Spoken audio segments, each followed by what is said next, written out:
Okay, we're moving on to the second round. Once again, we've got Lloyd Cochran in the red corner and Ross Linkletter in the blue corner.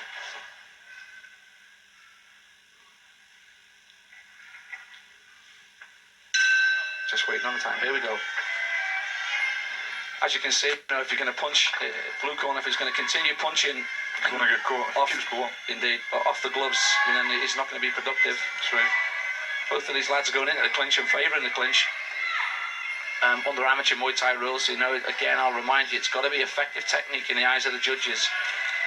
The blues just actually not hitting back at all. He's just keeping his knee up. Yeah, he's just trying to block the kick, and he's not being productive. The red corner knows he's coming back now with the red corner. Yeah. Look, the red corner is definitely working these knees, and obviously he's starting to have a wee bit of effect. That's good.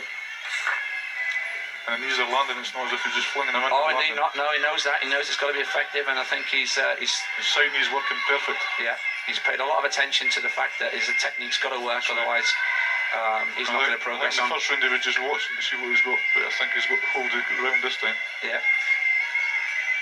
I mean, for a lot of these boxers, it's going to be disappointed when they go out in the first round, but they've got to make it. They've got to make it. To last a few rounds, and especially with all the armour on, you've got to pace yourself. Indeed. And the referee's allowed to see a little bit more traditional Muay Thai technique, because these boys will be expected to work the clinch in Thailand. It's not just a fight; everything's going. Indeed, it's good little bit of skill factor as well. Working that clinch, trying to be the superior boxer in the clinch. Well, the red's winning in the clinch. Anyway. Indeed, definitely. The clinch definitely suits the red corner much more than the blue. Now that was unintentional as far as I'm concerned, and the referee, yeah. What surprises me is that the blue corner's not actually taking advantage of his reach capability. It wasn't the first, but I think he's tired. No, these knees are really starting to tell the toll on this blue corner fighter. You see it in his face if you watch his face. Yeah. He's not enjoying that in there at the moment, that's for sure. And he's really going to have to change his strategy if he wants to follow on through these rounds. Especially when his third, he's going to have to come out and fight the third one. There's the end of the second, so we've got one round left. And went to the red corner. Most definitely, Mark, and I think from my point of view, judges will score it as well. Yeah, blue corner's got a lot of work to do in order to turn this fight around. I think basically he's got to try and knock him out this time. Yeah, if he uses the same strategy anyway, I don't think he's going to make any much more of a decision. Well, there we are, moving on to the third and final round. Blue corner's got a lot of work to do to catch up to Cochran from the red. He's basically got to come out and fight this time, not just box. I think his corner's definitely told him that. Right. Back at dick clinch. Indeed. Obviously, the red corner's wanting the clinch. Yeah, the red corner's, he's been told, your strategy is continue what you're doing. That's right, because you're going to win the fight if you keep doing what he's doing. Indeed. Which surprises me because, Blue is going to have to stop and think about what he's doing at the moment, because it's certainly not working for him. So, the trainers aren't doing a very good job, though, looks No. Well, in actual fact, under amateur rules, the cornermen are actually not allowed to show verbal encouragement. Right. So, I didn't know that. Yeah, basically, it's a learning curve for everybody. Oh, well.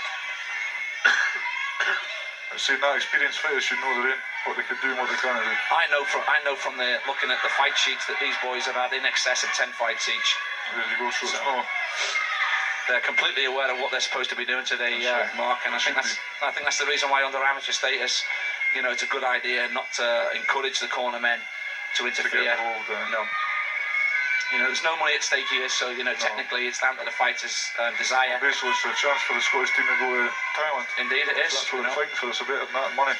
What we mustn't forget about, Mark, as well, that today, we're going to be producing quite a number of Scottish amateur champions, which is a lot to be proud of. And you've got the girls as well coming through.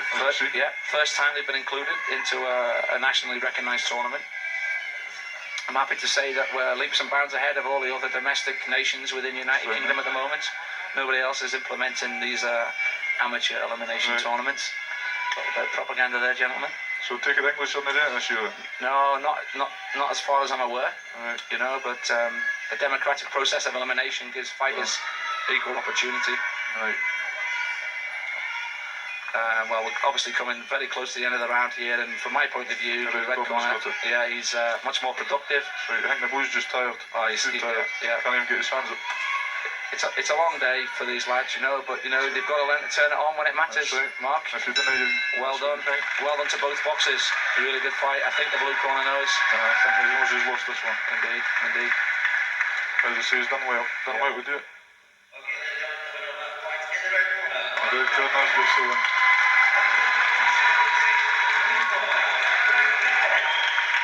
A applause for the blue corner.